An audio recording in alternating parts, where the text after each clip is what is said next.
Iran के विदेश मंत्री ने ऐसी वार्निंग जारी की है जिसने इजराइल में हड़कंप मचा दिया है।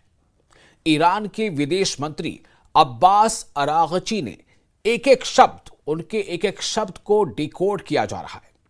तेल अवीव से लेकर वॉशिंगटन डीसी तक ईरान की धमकी को समझने की कोशिश कर रहे हैं, क्योंकि अब्बास अरागची ने अब युद्ध नहीं बल्कि महायुद्ध की चेतावनी दे दी है।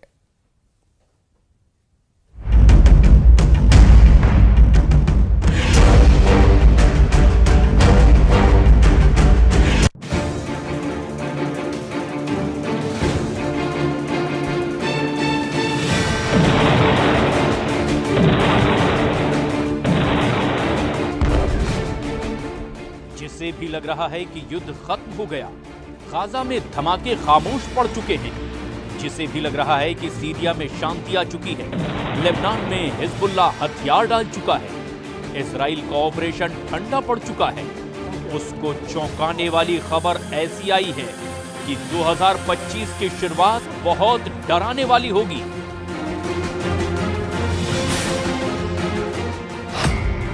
2022 की युद्ध, 2023 की जंग और 2024 के युद्ध से बढ़कर इस साल अब महायुद्ध का पहला सिग्नल मिल चुका है। 2025 की शुरुआत यानी जनवरी के महीने में ही एक बड़ी जंग दस्तक देने लगी है। ईरान ने जनवरी के महीने में ही अपनी 1000 से भी ज्यादा मिसाइल लॉन्च करने के लिए तैयार कर ली है। इस बात की तस्दीक ईरान के विदेश मंत्री अब्बास अरागची ने भी कर दी है। अब्बास अरागची ने चीन के मीडिया को एक धमाकेदार इंटरव्यू दिया है। अरागची ने इस इंटरव्यू में जो बोला वो इजराइल की मीडिया में गोला बनकर गिरा है।